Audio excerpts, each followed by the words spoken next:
नमस्कार साथियों। आज की वीडियो में हम बात करेंगे गंगा प्रसाद विमल जी की सुप्रसिद्ध कहानी बीच की दरार के विषय में। इस क्रम में 2 वीडियो पहले आ चुकी हैं। आज हम तीसरी वीडियो में चर्चा करेंगे। उससे आगे बढ़ते हुए आज हम कहानी को पूरा करेंगे। घाटियों में घूमती हुई नदी के दृश्य चाहे मैंने दूर से ही देखे थे, सचमुच ऐसे थे जो आदमी को एकदम अपनी ओर खींच लेते हैं। बूढ़े का गांव वहीं कहीं था। वहीं कहीं वे घने अखरोटों के पेड़ थे, जिनके अखरोटों से हम खेलते भी थे और मौका पड़ने या जी में आने पर उन्हें तोड़कर खाने में भी पीछे नहीं हटते थे। पर इन सब में भी अलग मन की कामना यही थी कि कभी मौका मिले तो सुदूर पर्वतों की चोटियों के बीच कहीं किसी गुमनाम घाटी में पहुंचा जाए, कहीं दूर। वह डाक ले जाने वाला जिस दिन पोस्ट ऑफिस में आता था, मैं उस दिन स्कूल से आते हुए एक चक्कर जरूर लगा आता था। पोस्ट मास्टर ने मुझे बताया था कि वह दूर जाकर डाक दे आता है उन घाटियों के बीच। वह डाक ले जाने वाला कमज़ोर आदमी मुझे सिर्फ घने जंगल के बीच डरावने जानवरों की बातें बताता था। अपने हाथों में लिए लंबे से बल्लार के ऊपरी सिरे पर बंधी वह टन टन कर बजने वाली घंटी की सफाई करते हुए जब मैं डाक ले जाने वाले आदमी को देखता, तब मुझे लगता जैसे अपने परिवार से, परिजनों से दूर इस आदमी ने घंटी में ही उन सब की यादों को छिपा लिया है। पर वह मुझसे बहुत कम बातें करता था। वह अक्सर चाय की दुकान में बैठा बीड़ी फूंकता और सोया रहता। हमेशा की तरह डाक के थैले को लादे हुए काणाताल वाली सड़क पर तेजी से चलता हुआ दिखाई देता। जैसे जैसे धनौल्टी में बर्फ़ बढ़ती जाती, वैसे वैसे डाक का आना जाना कम हो जाता। वैसे वैसे सरकारी जीपें और डाक के खच्चर आने कम हो जाते और एक अजीब सा सुनापन हर वक्त हवा की न बंद होने वाली साएं साएं बाहर भीतर कमरों के कोनों तक भर जाती थी। और अब इन दिनों जब बाहर धनौल्टी का कोना कोना बर्फ़ से ढक गया है, आने जाने वाले कितने कम लोग हैं। मैं शीशों से बाहर देखता हूँ, पर कभी कभी बाहर धुंधला पड़ जाता है। शीशों पर सांस की भाप का धुंधलापन तैरने लगता है। उस धुंधलके के आगे सारी की सारी पहाड़ियाँ बर्फ़ से लदी हुई हैं और पेड़ों के पत्ते एकदम सफ़ेद हो गए हैं। पिछले कुछ दिनों से बूढ़ा बाबा हमारे घर पर ही ठहरा जाता है। बाजी बाहर टूर पर चले गए हैं। बाबा कभी कभी जब घर में होता तब अपने हुक्के से बतियाता रहता है, और जब से बाहर बर्फ़ पड़नी शुरू हुई है तब से बाबा सुबह ही सुबह कहीं निकल जाता है और शाम को लौटता है या कभी नहीं लौटता। बहुत सारे लोग बर्फ़ में फंस जाते हैं, उन्हें मदद की ज़रूरत होती है, इसलिए मैं जाता हूँ। माँ जैसे बच्चों को मना करती है, ठीक वैसे ही बाबा को भी मना करती है। वह कहती है जब बाजी टूर से आ जाएं तब अपने मन की करना। बाहर बहुत दूर तक सिर्फ एक सफ़ेद सूनापन बिखरा रहता है। बड़ी दी और मैं जब कभी एक साथ होते हैं तो आग सेकने के बजाय हल्के से खिड़की खोलते हैं और बर्फ़ के कणों को हाथ से छूते हैं। लेकिन नवंबर के उन दिनों धीरे धीरे दिन में भी बर्फ़ पड़ने लगी और न जाने कितने दिनों तक बर्फ़ गिरती रही। वह तो बाद में माँ ने बताया कि बर्फ़ गिरते हुए अब 5 दिन हो गए हैं। यह मेरे लिए काफ़ी विचित्र बात थी कि मुझे यह पता ही नहीं चला कि बर्फ़ पड़ते हुए 5 दिन हो गए। उस उम्र में दिनों की गिनती इस तरह भूल जाने के डर से, उस आतंक से मैं कब मुक्त होऊंगा। अब सचमुच यह भूल गया हूँ। पर नवंबर के वे दिन जब बर्फ़ पड़ते हुए अंदर ही अंदर अजीबोगरीब हलचलों में बीतते रहे, तब मुझे अचानक ही ख्याल आया, अगर बर्फ़ पड़ती रहे तो किसी दिन मैदानों तक यह फैल ही न जाए। एकदम रसहीन बातें और बेसमझी की इन बातों के बीच मैंने अपने लिए जो काम निकाल लिया था, वह खिड़की के बाहर के संसार को देखने भर था। उसमें व्यस्त रहने के मेरे अपने तरीके इतने अच्छे भी थे कि कभी कभी मैं सोच उठता था कि क्यों नहीं साल भर इस तरह बर्फ़ पड़ती रहे और हम। बर्फ़ पड़ने के इन दिनों घर में अनायास एक चुप्पी व्याप्त गई थी। माँ हमेशा खुद बड़ी खिड़की के बाहर धनोल्टी के श्रीकंठ की सड़क की ओर देखती रहती थी। सड़क पूरी तरह से लदी पड़ी थी। कभी कोई इक्का दुक्का आदमी या फिसलते हुए खरगोशों की तरह बर्फ़ के फोहे गिरते रहते थे। उसके अलावा वहाँ सिर्फ सुनसान था, और ऐसा ही सुनसान हमारे घर में घुस गया था। बड़ी दी अपने काम में लग गई थी। वह बारी बारी करके हम लोगों के लिए स्वेटर बनाती थी। इस बार उन्होंने न जाने क्यों अपने आप को स्वेटर बुनने के कामों में ज़्यादा लगा दिया था। सारे बच्चे, माँ, मैं और बड़ी दी अपने में व्यस्त होते होते घर की चुप्पी का एक अंग बन गए थे। इस चुप्पी के बीच अचानक मुझे एक दिन बाहर जाने का मौका मिल गया। माँ ने मुझे पोस्ट ऑफिस में कोई चिट्ठी देखने के लिए भेजा था।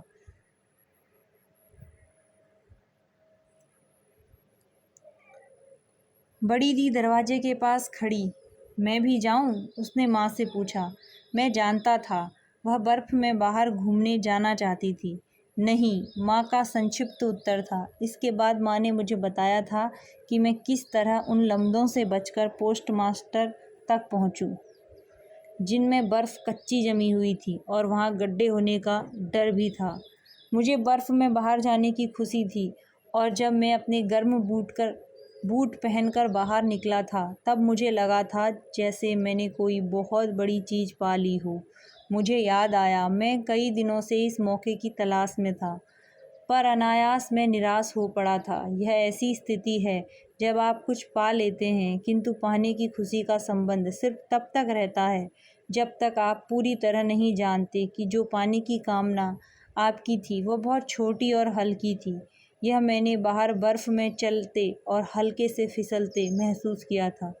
बर्फ़ काफ़ी पड़ चुकी थी, क्योंकि जिस सड़क से मैं पहले देवदारू पेड़ की पत्तियों के बीच का खालीपन देखता था, अब वहाँ से पेड़ों की झुकी हुई सफ़ेद शाखाओं के कोने दिख रहे थे।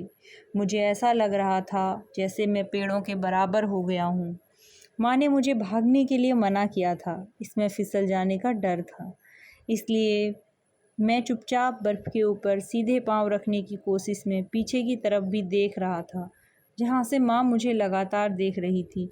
पर उस बर्फ़ की सफ़ेदी के सम्मोहन में मैं अपने आप को कुछ रिक्त सा पा रहा था।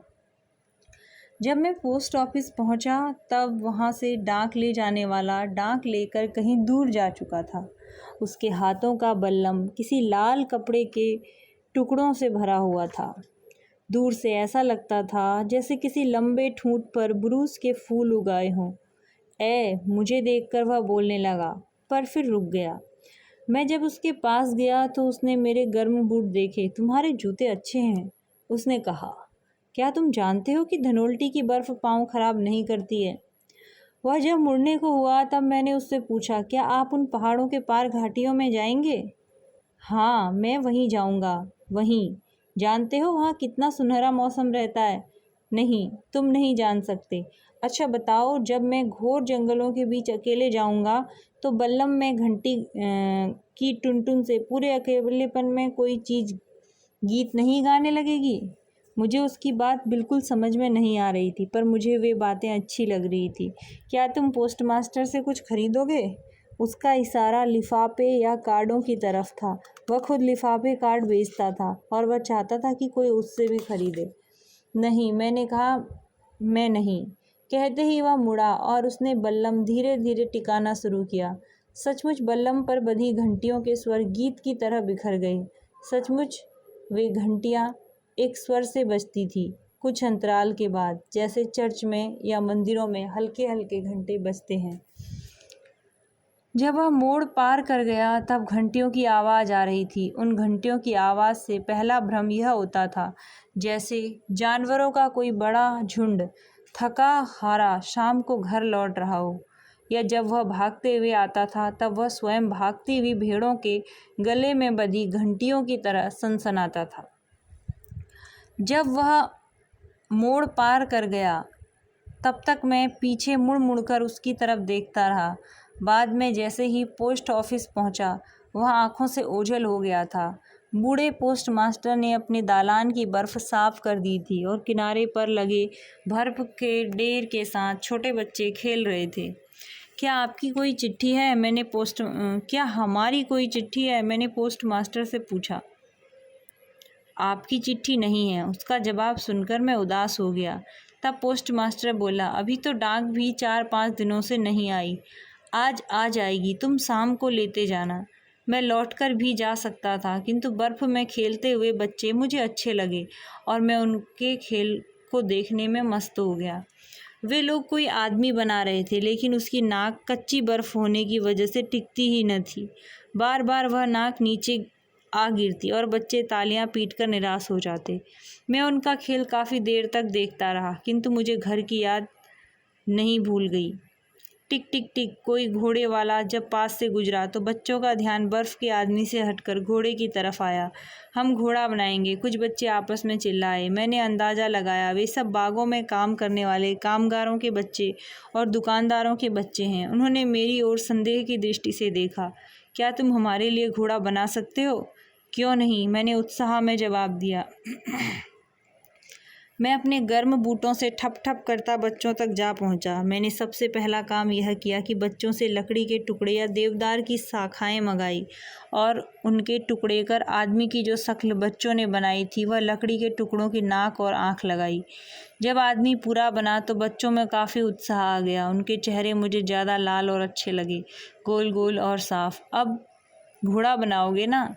जब घोड़ा बन गया तब मुझे ख्याल आया कि मुझे घर जाना है। बादल घिर आए थे और थोड़े से अंतराल के बाद ऐसा लग रहा था जैसे अब तक हमने कई दिनों से सूरज नहीं देखा हो। मैं घर की तरफ वापस आया तो बच्चे आपस में बर्फ़ के गोले से खेलने लग गए। मेरे पीछे भी धप धप बर्फ़ के गोले गिरे, लेकिन मैं उनकी पकड़ से आगे था। मैं सोच ही रहा था कि घर जाकर माँ से क्या कहूँगा कि घर आ गया था और माँ खिड़की पर खड़ी होकर मेरी प्रतीक्षा कर रही थी। मेरे हाथ खाली देख माँ ने यह भी नहीं पूछा कि क्या कोई चिट्ठी आई थी। बर्फ़ वहाँ भी खूब होगी, माँ ने सिर्फ यही कहा। सारे रास्ते भरे पड़े हैं और बच्चे खेल खेल रहे हैं। तुम वहीं रुक गए थे। इतने में बड़ी दी सामने आ गई, बोली, चिट्ठी आई? मैं चुप रहा। बाजी इतने दिनों तक तो कभी बाहर नहीं रहते थे। बड़ी दी बोली। अचानक मुझे याद आया कि पोस्ट मास्टर ने कहा था डाक नहीं आई। मैं भूलते भूलते बचा। बोला, पोस्ट मास्टर ने कहा है कि डाक अभी नहीं आई। यह सुनकर माँ के चेहरे पर स्वाभाविक मुस्कान तैर आई, जैसे कोई चीज़ कहीं छिपी हो और वह लौटकर माँ के चेहरे पर फिर लौट आई हो।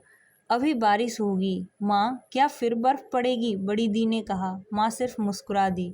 तुम थोड़ी देर में फिर चले जाना, डाक का पता करना, बड़ी दी ने कहा। बाहर इतनी ठंड है कि आदमी जम जाए, मैं बोला। हालांकि बाहर घूमने को मेरा मन फिर था और मैं चाहता था कि कैसे उन लड़कों के पास पहुंच जाऊं जो बर्फ़ के गोलों से खेल रहे थे। बाहर लोग आ जा रहे हैं या नहीं? दीदी ने पूछा। मेरे मन में आया उसे बच्चों के खेल के बारे में कहूँ और बताऊं कि बाहर बड़ा मज़ा है, लेकिन माँ और बड़ी दी के स्वभाव के लिए ये बातें नहीं हैं। मैं बहुत पहले जान गया था, यह भी जान गया था कि कुछ लोगों को उन बातों से सरोकार नहीं होता जिनसे हमें होता है। दुकान के पास लोग गप्पे हाँक रहे हैं। अच्छा, बड़ी दी ने आश्चर्य प्रकट किया।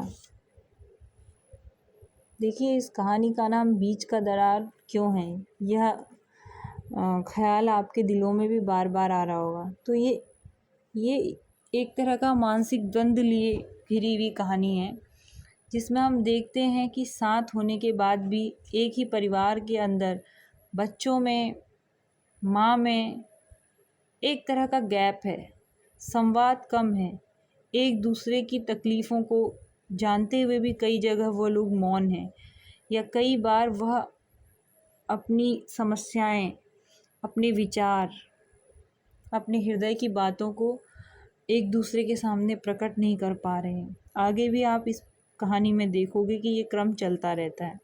शायद इसीलिए इसका यह शीर्षक बीच की दरार सार्थक होता है। उन्होंने दुकानों की बाहर की बर्फ़ हटा दी है और वे लोग अपने कंबल लपेटे हुए आग सेक रहे हैं। बर्फ़ बहुत अच्छी लग रही है ना? हाँ हाँ, मैंने कहा। क्या हम लोग दूध का गिलास बर्फ़ में दबा सकते हैं? माँ जब कमरे में जा चुकी थी तब मैंने पूछा। मैं यह काम पहले ही कर चुकी हूँ। तुम्हारा मतलब है गिलास पूरा न भर जाए कहीं? मैं इस खुशी से बहक गया था, पर खुशी की बात तब एकदम ख़त्म हो गई जब माँ कमरे में पहुँची। तुम लोग खाना खा लो, वह एकदम आश्चर्यजनक बात थी। एकदम इससे भी अधिक आश्चर्यजनक बात यह थी कि उस शाम माँ खुद डाक देखने गई थी। जब वह लौटी तो ज़्यादा थकी हुई थी। उसे देखकर हमारा उनसे कुछ भी पूछने का साहस नहीं रहा। वैसे भी दिन भर बादलों और कोहरों के बीच डूबे हुए गाँव नुमा इस कस्बे में हम लोग बिल्कुल कटा हुआ पाते थे, एकदम सबसे अलग। और जब माँ के चेहरे पर उदासी और थकान थी तो हम लोग भी जैसे बर्फ़ की खुशी के बीच उस उदासी में डूब गए हों, उस उदासी के बीच जो अचानक घर में फैल गई थी।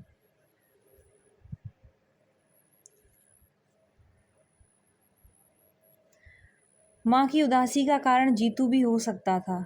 वह बाजी ने नया नौकर रखा था। उसकी उम्र मुझसे कुछ ही ज़्यादा होगी। वह बर्फ़ पड़ने के दिनों बाद अचानक अपने गांव चला गया था, यह कहकर कि वह शाम को लौट आएगा। पर जब 3 शामों के गुजरने के बाद वह नहीं आया, तब माँ हल्की दबी जुबान में उसकी भी बात करने लगी थी। पर माँ ऐसी बातें बड़ी दी के साथ ज़्यादा करती थी, और मुझे जो कुछ पता चलता था बड़ी दी की बातों से ही पता चलता था। मेरा ख्याल था कि जीतू भाग गया और अब लौटकर नहीं आएगा। उसने मेरे साथ बहुत कम बातें की थी। एक तो वह घर के कामों में लगा रहता था, दूसरे बच्चों के साथ खेलने की उसकी आदत थी। जब वह पहले दिन आया था और बाजी ने हम सबको यह हिदायत दी थी कि जीतू को अपने घर का आदमी समझना चाहिए और उसे तंग नहीं करना, तब मैं सिर्फ यह समझता था कि वह हमारा नौकर नहीं है, बल्कि वह हमारा कोई मेहमान सा है। पर धीरे धीरे एक दिन में खुद उसने अपने व्यवहार से यह बता दिया कि वह काम करने वाला है। वह बार बार मुझसे पूछता, कोई काम है? पर जब से वह चला गया मुझे घर में कोई ज़्यादा फ़र्क नज़र नहीं आया। जब बूढ़ा बाबा घर में ही रहता तब जीतू अक्सर उससे बातें करता। बाबा उसका गांव जानता था और माँ ने शायद पहले ही बाबा से कह दिया था कि जीतू न जाने क्यों नहीं आया। इन दिनों जब बर्फ़ पड़ते हुए कई दिन हो गए, सारा दिन प्रतीक्षा में बीत गया है। प्रतीक्षा भी किसकी? बाजी की, उनके पत्र की, बाबा की और जीतू की। माँ बाजी और जीतू को लेकर परेशान है, पर मुझसे उसकी कोई बात नहीं होती। मैंने उन्हें कल घंटों दीवार के साथ काले छोटे रोशनदान की ओर ताकते हुए देखा है। तब जब मैं सुबह यह पूछने गया कि क्या पोस्ट ऑफिस जाऊं, पर माँ ने एकदम कोई जवाब नहीं दिया। मैं उत्तर की प्रतीक्षा में खड़ा रहा। आज इतवार है, मैं पोस्ट मास्टर से पूछ लूँगा। नहीं, बाहर बर्फ़ ज़्यादा है। रोशनदान से कभी कोई पानी की बूंद या बर्फ़ का रेसा गिरता तो वह ठीक अंगीठी के कोने पर जा पड़ता। माँ उसे ही देख रही थी। अब तो लगता है आसमान खुल जाएगा, मैंने कहा। पर माँ बावजूद मेरी बात के भी छत और रोशनदान को देखे जा रही थी। आज बाबा आ जाएं, मैंने कहा।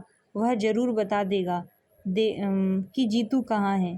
तुम जाओ, माँ ने कहा। अगर बर्फ़ ज़्यादा है तो पोस्ट ऑफिस न जाना। जानते हो, कहीं गड्ढे में डूब पड़ोगे तो कोई उठाने वाला भी न होगा। हमारा मकान थोड़ा ऊंचाई पर था, लेकिन फिर भी दरवाजे के पास भी काफ़ी ऊंची बर्फ़ जम गई थी। रात को कई बार तो लगता था कि सुबह उठेंगे तो खिड़कियों की मुंडेरों तक बर्फ़ जम जाएगी। और ठंड इतनी कि रजाई, कंबल, मोजे और 2-2 स्वेटरों के बावजूद अंगीठी की गर्मी भी बहुत मामूली लगती थी। लोग कैसे रहते होंगे? कैसे से मेरा मतलब है, क्या केवल एक ऊनी चादर से काम निकल सकता है? मैं गर्म बूट पहनकर और एक लंबी छड़ लेकर बाहर आया तो देखा कि कच्ची बर्फ़ में आधे बूट डूब डूब से रहे थे। हो, तुम कहाँ जा रहे हो? अचानक बड़ी दी ने मुझे देखकर कहा। Post office. इधर तो आओ, इधर देखो बगीचे के पीछे से कौन चला आ रहा है। मैं अपनी गर्म बूट झाड़कर दीदी के पास आ गया और मैंने खिड़की से देखा। वह बाबा था। ओह बाबा! मेरे ज़ोर से चिल्लाने पर सभी उसी कमरे में आ गए, माँ भी। बाबा के कंधे पर एक भारी गठरी थी। वह रसोई के पिछले दरवाजे से अंदर आया। आते ही वह पहले मुस्कुराया। बच्चों, मुझे देर हो गई ना। यहाँ भी काफ़ी बर्फ़ पड़ी है, पर सामने के गाँव में तो लोगों के घर बर्फ़ से डूब गए हैं। घर? न जाने किसने सहसा पूछा। घर और जानवर? हाँ, रात लोग सोए हुए थे। अचानक उन्हें सुबह पता चला कि उनके दरवाजे तक बर्फ़ पड़ गई है। इस साल बर्फ़ इतनी ज़्यादा पड़ रही है कि समझ में नहीं आता। मेरी याद में तो कभी इतनी बर्फ़ नहीं पड़ी थी। माँ कोने में खड़ी थी। मुझे पहले ख्याल था कि वह बाबा को देख रही है और हम जैसे कौतुक भाव उसके मन में है, लेकिन जब मैंने माँ की ओर देखा तो वह खिड़की से बाहर देख रही थी। आसमान कब फटेगा? छोटी बहन ने पूछा। बहुत जल्दी बेटा। और उसने अपनी गठरी खोलकर हम लोगों को चीज़ बांटनी शुरू की। गीली और सिली हुई मूंगफलियाँ, अखरोट, खुमानी के बीज और उन सब के बीच लाल दानों वाला सूखा हुआ फल। साहब नहीं आए अभी? हम सब ने अस्वीकार से सिर हिला दिया। जल्दी आ जाएंगे, जल्दी आएंगे। और जीतू बाबा? किसी ने पूछा। मैं माँ की तरफ देख रहा था, इसलिए मुझे पता नहीं चला कि किसने कुछ कहा। अरे मैं तो भूल ही गया, उस शाम को जीतू गांव में बीमार हो गया था। अब अपने मामा के गांव गया हुआ है, जल्दी ही ठीक हो जाएगा, लौट आएगा। मैं उसे लेने आज ही चला जाऊंगा। अपने कुर्ते की जेब से बाबा ने देवदार की घनी हरी छोटी छोटी टहनियाँ निकाली। मेरे हाथ में एक टहनी देकर माँ की ओर इशारा कर कहा, दे आओ, यह देवी माँ की सिरनी है। माँ पीछे मुड़ी और उसने मेरे हाथों से सिरनी ले ली। बाबा अब आप कहीं न जाएं, बर्फ़ और ठंड में बिल्कुल बाहर न जाएं। माँ ने कहा, अब तो बर्फ़ पड़नी बंद हो गई है। बंद? रात भर बर्फ़ गिरती रहती है, चप चप चप, जैसे कोई बहुत धीमे दम साधे चला आ रहा हो। देवदारू पेड़ के सन्नाटे से लंबे लंबे स्वर उठते हैं और उन स्वरों को बर्फ़ का गिरना तोड़ता रहता है, धीरे धीरे। माँ ने यह संवाद ऐसे बोला जैसे वह अपने आप से बातें कर रही हो, जैसे यह बात वह हमें न बताकर खुद को बता रही हो। जीतू के मामा के घर तो जाना पड़ेगा, आखिर घर का काम कौन करेगा? बाबा को जो चिंता थी वह दूसरे किस्म की थी और माँ और बच्चों की परेशानी को लेकर बोल रहे थे। जीतू। कुछ चुप रहकर माँ ने फिर जीतू का नाम लिया। वह आ जाएगा, मेरा ख्याल है वह तब आएगा जब बर्फ़ पिघल जाएगी। माँ जब खुद यह कह रही थी तब भी यही लग रहा था जैसे वह खुद को तसल्ली दे रही हो। उस दिन शाम से पहले मैं पोस्ट मास्टर के यहाँ गया था। बर्फ़ इतनी ज़्यादा पड़ चुकी थी कि अब वह कई जगहों पर पत्थर की तरह जम गई थी। फिसलन इतनी ज़्यादा हो गई थी कि कभी भी फिसलकर आदमी देवदारू के पेड़ों पर जा अटकता था। मेरे साथ बाबा भी थे। हम लोग बहुत देखभाल कर चल रहे थे। बाहर सड़क और ज़मीन एक सी हो गई थी। हम तो सड़क टटोल कर चल रहे थे, लोग बाहर नहीं थे। एक तो बाहर सब जगह बर्फ़ थी, दूसरा जब थोड़ी देर के लिए बर्फ़ पड़ना रुकता तब लोग अपनी दिनचर्या के वे काम करते जिनको वे बर्फ़ पड़ते समय नहीं कर सकते थे। हम लोग निराश होकर लौटे। कई दिनों में मैदान की डाक देहरादून या मसूरी कहीं रुकी थी। दूसरी दिशा की डाक बर्फ़ की वजह से शायद अगले कई दिनों तक नहीं आ सकती थी। हमारी निराशा को माँ ने दूर से ही भांप लिया था, इसलिए हमसे उन्होंने कुछ भी नहीं पूछा। मुझे लगता है साहब कहीं मैदान के शहरों में रुक गए हैं और उनकी चिट्ठी हम तक नहीं पहुंची थी, बाबा ने कहा। मुझे याद आया 2-3 दिन पहले माँ बड़ी दी को बता रही थी कि कहीं ऐसा न हो कि मौसी के घर ठहर गए हों और बर्फ़ गिरने का इंतज़ार कर रहे हों। बाबा उस शाम फिर न जाने कौन से रास्ते की बात कर जीतू के मामा के गांव चला गया था। हम लोग रोज़ की तरह अकेले थे, लेकिन उस दिन ज़्यादा अकेले पड़ गए। उस दिन ज़्यादा अकेले शायद इसलिए पड़ गए क्योंकि हमारे पास आपस की बातें ख़त्म हो गई थी। यह अजीब बात थी कि न केवल हम में बातों की दिलचस्पी ख़त्म हो गई थी, बल्कि खाने और खेलों में मस्त रहने की रुचि भी ख़त्म हो गई थी। पर वह स्थिति पूरी तरह अब की नहीं थी। शायद सबके लिए बर्फ़ सभी असुविधाओं के साथ फिर भी मोहक और आकर्षक थी।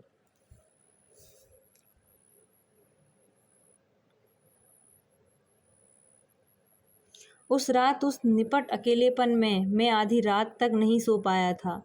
माँ के कमरे में बिजली जल रही थी, लेकिन अचानक आधी रात में बिजली बंद हो गई।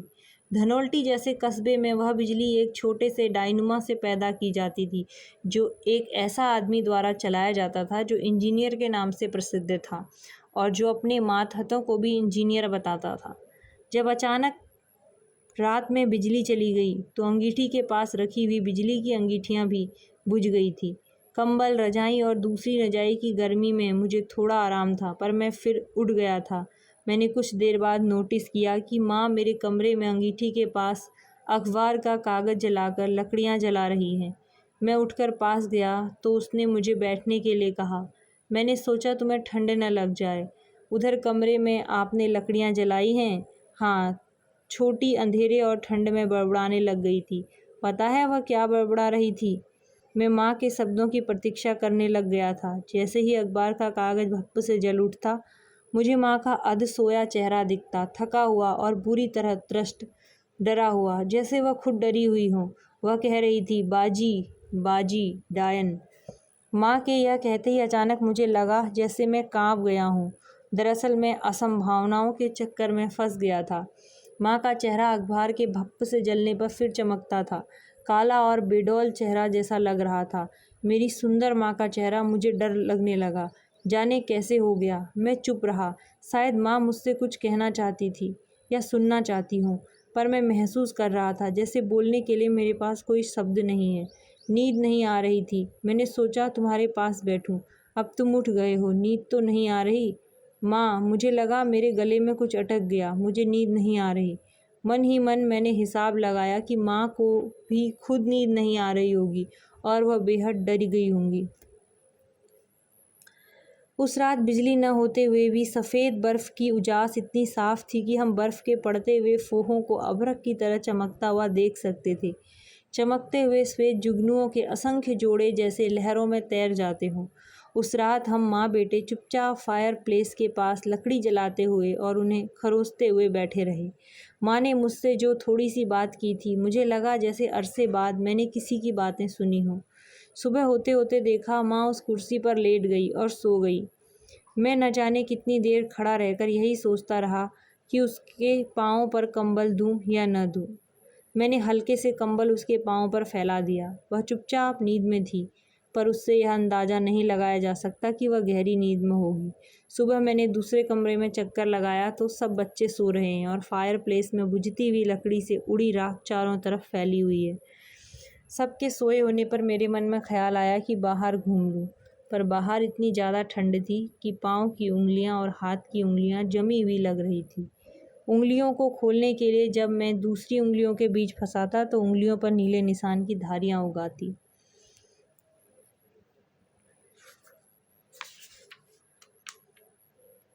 कितनी देर में खिड़की पर मैं खड़ा रहा मुझे याद नहीं, समय का भी ख्याल नहीं। पर धीरे धीरे मेरी खिड़की पर जो चेहरा उभर आया था वह बाबा का था और साथ में जीतू।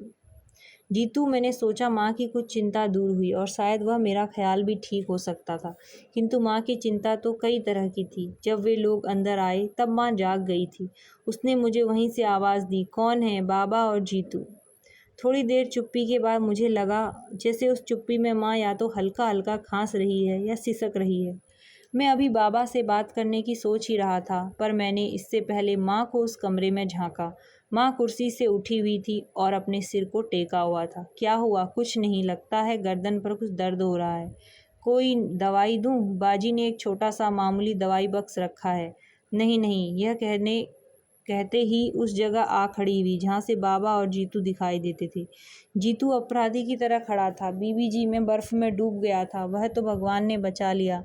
जीतू की बातों के बीच ही बाबा बोल पड़ा। बाबा ने सारी कहानी बताई कि कैसे जीतू अपने पापा के घर जाने से पहले बर्फ़ में फिसलकर डूब गया था और कैसे बच पाया। माँ की आंखों में करुणा लौट आई और फिर थोड़ी देर के लिए सब कुछ पूर्ववत हो गया।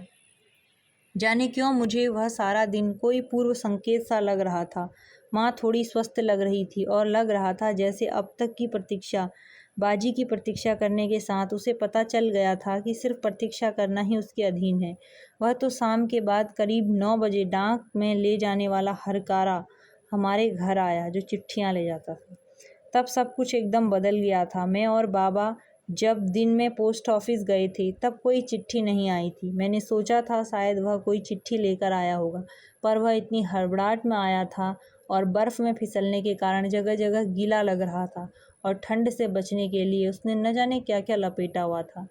बीबी जी कहाँ हैं? आते ही उसने पूछा। माँ अंदर है। मैंने दरवाज़ा खोलते हुए उसे अंदर कर दिया। बाहर से ठंड का ज़बरदस्त झोंका आया। सारे शरीर में हवा का मादक ठंड का अजीब सा असर पड़ा। बीबी जी वह भी कुछ कहने ही वाला था कि इतने में माँ आ गई थी। क्यों, क्या बात है? मुझे महसूस हुआ कि जैसे अभी कुछ घटने वाला है, पर जब उससे बात बताई तब मुझे लगा कि सब कुछ घट चुका है। उसने बताया था कि यहाँ से 2 मील दूर एक घोड़ा और घुड़सवार बर्फ़ में दबे पड़े हैं। घुड़सवार के कुछ हिस्से बाहर दिखाई पड़ते हैं और कुछ हिस्से घोड़े के भी। आह! माँ ने सिर्फ़ यही कहा।